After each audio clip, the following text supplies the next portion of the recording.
city that live in favelas, you know. Of course, people don't speak the language. That makes quite a good difference. Not that I'm the best tour guide, me and Bruno are not the best tour guide, of course not. But for this kind of tourists, it's always good when you have a local person, because we don't reproduce for you City of God, the movies, the news, you know. We are down to ground with social information, with this kind of thing, okay? Something else, we don't drive you by. Ever saw some tourists and the van waiting? They stop there because of the nice view of the city, back to the van and drive down. We're not going to make a safari in this place. We're going to walk from here until down below, okay? To make it 100%. I don't expect you to understand favela in 1.5 to 2 hours tours. Of course not. But I just expect you to change your insights about this kind of place. That's the reason for this tour. By the way, I don't consider this to be a tour but a social experience, okay? It's the only chance, the unique chance to understand the other side of Brazil society is we're going to make a tour like this. Okay, we're going to be walking the favela, but we're going to be talking about the country because it's a social experience, somehow, okay? Well, Rocinha is the only favela in Rio for tours, officially, okay? We have two reasons for this. The first one is the distance from the hotel, the location. We are on the south side, so we are close to your place, okay? Second is the only favela in the south with road infrastructure for cars, okay? So we have all the logistics to operate tours in this community. We don't give a damn about the road, okay? But for the company, it's important, okay? 99.9% of the tour guys are from outside, so most of the time, the fast they do, the quickest they do this, the best, okay? But we are not here only to kill the curiosity. We are here to teach you and to learn from you, okay? Well, I live here, but I live upstairs because my ex-wife lives downstairs, so I'm far from her. You know, I don't want to die that easy and have two exes, no? I can die easily. So let me tell you, actually, yeah, sometimes I forget, you know. Well, sorry. So can I quickly ask you something? When was like Rocinha actually built? Oh man, I'm born and raised in this place. My father was one of the beginners to make this place. Actually, Rocinha means the little farmland. Yeah. When I was younger, this place was farming. Okay. I mean, after I'm going to explain you how it happens, right, because I want to show you, then you can fix much better. Okay? But somehow, guys, even being the only favela in Rio for tours, we have in Rio 786 favelas, you know? Normally when I say favelas in Rio, people tend to imagine favela being like all the same. But favelas are the same for the television, for the news, for City of God, the movie. You know, the only thing that makes favelas quite similar is the architecture. It's easy to identify a favela by the architecture. Sense of community, samba, football, capoeira, that's pretty much the same. But deep inside, each favela has specific social, economic, political, geographic, whatever, different situations. So it means you have 186 completely different communities. Okay? It's very funny that when you walk around here with you, me and Bruno, and people ask where you come from, and you say, they come from Israel. Everybody do like this. Because that's what we know about the country in the news. It's the same with me. I'm from Palestine, and they do terrorism. Yeah. And it's the same for favela. When I say favela, I think drug dealers. Favela is something else. Israel is something else. Palestine is something else. Whatever is something else. Okay? So, we have tours here for 22 years now, officially, okay? And the reason why I told you the road and the location, okay? Well, I want to make a speech about the history of favelas from the last 32 years up to now, okay? But of course, before making the speech, I have to talk about one difference, okay? On this side of Rio, which is the Rio side, we have a small portion of favelas. Quer falar, Pavim? We have a this guy. He's the only Jewish guy in favela. In the whole country. Like, doesn't he have a little box down there? Yeah. I've seen the box with a Star of David. Yeah. I see, eu vejo. Na favela. היהודי הוא גר פה 100 שנה. You're a fucking rebel, huh? יש לנו פה 4 Coming in and out, yeah. Coming in and out of the favela, yeah. I've got a lot of friends here now. I've got a lot of friends here. I was here before it was classified. What before that? I knew some of the guy here. I tell you, I have my impression about Yeah, absolutely. So, ladies, we have a small percentage of favelas on the south side, which means only 3%, and the biggest concentration north and west. So, what makes living in a favela in the south rich 3% size so different? Oh, muito bom. Well, the first difference is the comfort. Muito bom. Is the comfort, because I live in the south. I'm close to the commercial side of the city. I'm close to downtown, so I'm close to my job. So I'm close to my job. It's much better than the people living far off, like spending 2, 3, 4 hours away in transport to come to work in the south side. Second explanation, I can feel myself more integrated to the city on the south, in the south side, and not segregated. But of course, guys, when I say integrated, it doesn't mean socially. You're going to see the differences today. But I'm integrated in terms of infrastructure. I go to the same beach, I go to the same movies, I go to the same, especially bars. So I use the city much more than the people coming onto the south to work most of the time. Okay? And the reason why we have this small proportion of favela in the south, it have a lot to do with the history of Brazil, because 30 years ago we used to live in Brazil in a dictatorship regime, and that was a time when the government considered favelas to be an invasion. The land belonged to the city, not to the people. Many people moved to this side to make their houses, to be close to their jobs. But the government used to destroy the favela and send everybody back to north and west again, like keep the poor far away from the rich ones, like a little apartheid. Okay? People keep coming, they keep destroying the houses. That explains why the infrastructure in favela used to be very miserable. Houses made of wood, rest of materials, covered by plastic, paper. Why should I spend money to do a better house? They come tomorrow here to destroy everything. So people used to make very simple houses, okay? Besides, we did not have in favelas any kind of public facilities. There was no water, no electricity, no school, no hospital, no post office, no telephone. There was absolutely nothing, complete misery, okay? But the City of God, for example, was destroyed. You saw the movie? City of God. I mean, in Israel, everybody watches this movie. It's a fiction, okay? The City of God was on there. See those high buildings over there? On the lagoon area? There was City of God located.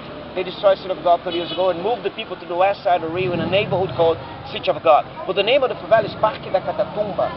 Okay, so sorry, you know the sign for Cidade de Deus, it's different to the one that they had in the film. Yeah, it's a different course. area. Yeah, okay. City of God talks about favelas in the 70s, and it's a biography of a Greek leader called Campbell. It's not exactly about favelas, okay? But it was based on a true story, wasn't it? Or yeah, the dealers, drug dealers on that time used to be like robbing wood for the poor. Everybody liked that, you know? Right. They sell their drug, but the money they used to help the community socially, because the government did not do any shit. Right. Okay? Okay, so sorry. So recently, obviously I know NEM was here and blah blah blah, and you had ADA controlling. Did they contribute towards the community, or was they just lining up their own pockets? I got a low impression about this, but Mo, let me just not to stop the speech. We're gonna talk about these details later on the way. Okay, no problem. These are details, good details. We talk on the way. But listen up. In 1982, John Paul II, the Pope, he came to Brazil, and in Rio, just like you, he decided to visit one favela, okay? And he went to a favela behind the hills here in Leblon side called Vidigal, right in front of Sheraton Hotel. So he went there for a Catholic ceremony in 1982, and the people from that community asked him a favor to tell the government not to destroy favelas anymore. So he told the government to stop, and the government stopped destroying favelas in 1982 because of him, and that explains why we have a small proportion in here, only 3%, most of them destroyed before that, okay? So chronologically speaking, 82 no more favela destruction, 1986 we got a document called Right to Property. They gave the people definitely right in the ground. That's when people start doing better houses, because they got the guarantee. 1987 democracy, and because of democracy we start receiving public facilities and infrastructures, okay? It also explains this proximity between the favelas and the raid side. This favela is located between two very expensive neighborhoods. One on the back, where we have the American school, we call the Iceland or Rio. It's the best welfare neighborhood in the city. And on that side, on the west side, we have a neighborhood called São Conrado, one of the most expensive in Brazil. It's like 23 million American dollars for a single flat. That's where he's living. Yeah. So welcome to the country of extremes, you know. Few Brazilians keep all the money. That's why someone can pay in a flat more than Mike Tyson's mansion back in Los Angeles. But that's a big social gap. How can I pay 23 million American dollars in the Iceland on the other side and a big favela in the middle? You know, welcome to Brazil, the country of contrasts. Okay?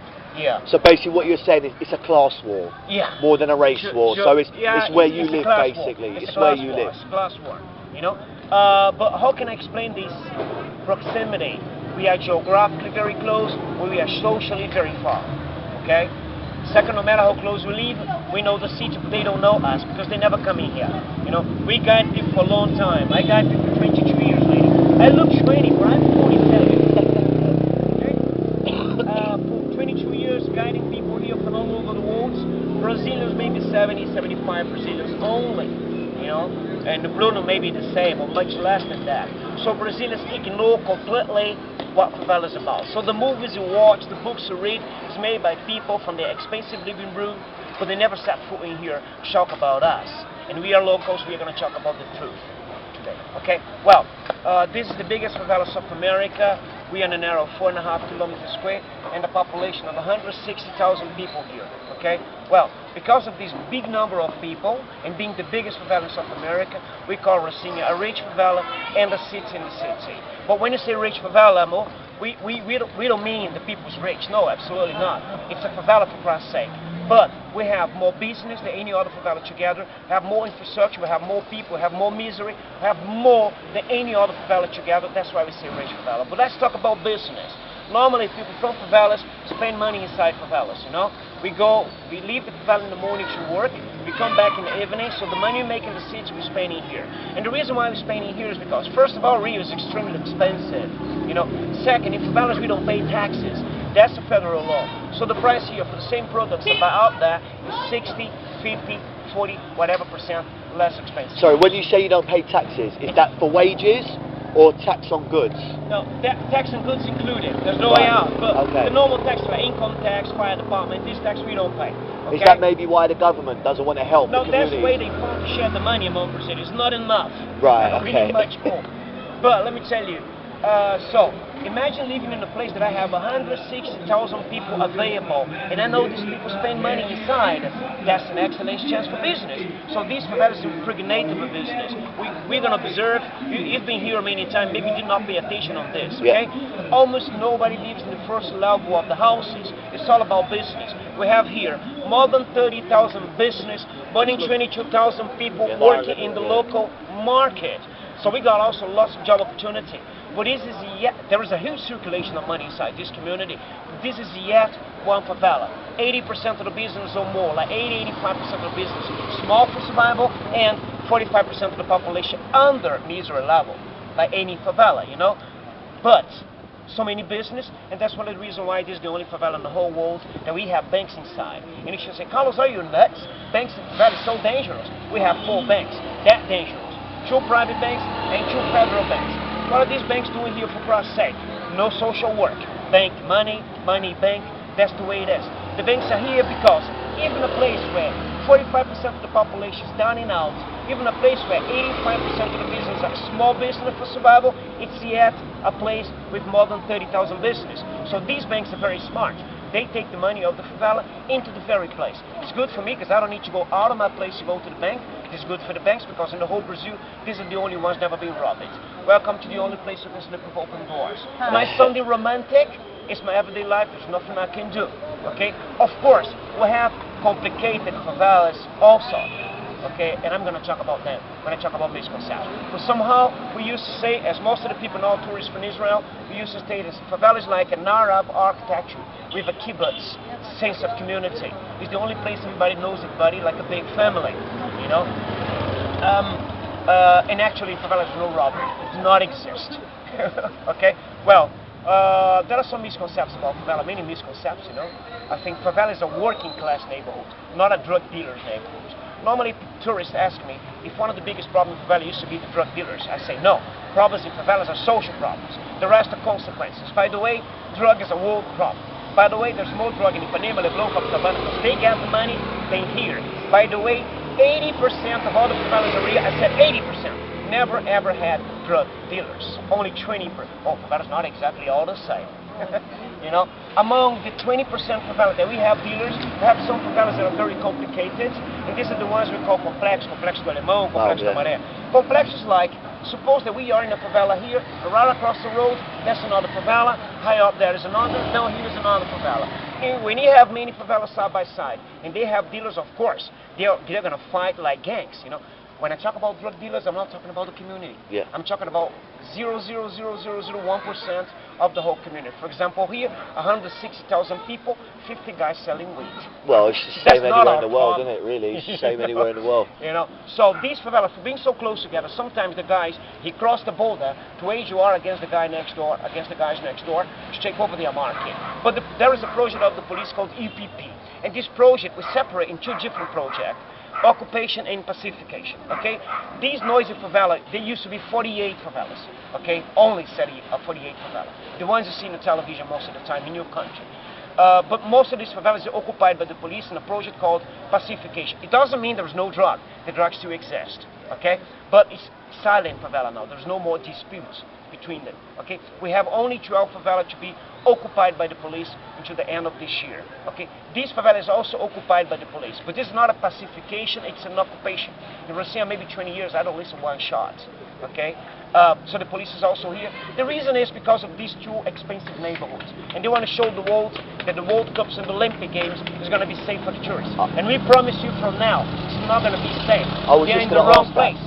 Do you think that after the Olympics are finished, do you think the police will leave? It's all blah blah blah makeup, they're going to disappear. Do you think they'll disappear and then you're going to have a They drug just war want to show again? the world's going to be safe. Okay. Somehow, nobody robs people in favela, so it's not going to be safe at all. You're going to be robbed in Copacabana, Ipanema, Leblon. Here, never ever, okay? Somehow. There are many blah blah blahs. During the Rio Plus 20, like 2 weeks ago, there are many cannons pointed at the favelas, dogs and policemen. People here not even understand what Rio Plus 20 is about. When you talk about Rio Plus 20, they say, this is a holiday? People is ignorant. But all the cameras is pointed for us like we are terrorists, you know. We don't even know our social rights. You know? So it's kind of a make-up. Yeah, propaganda. And this is it. Propaganda. We're gonna beat the hell, move our asses. Let's go. Girls, you understood everything? Okay, thank you. I got a bad English. Oh, my neck is killing, man. You want the size now? Huh?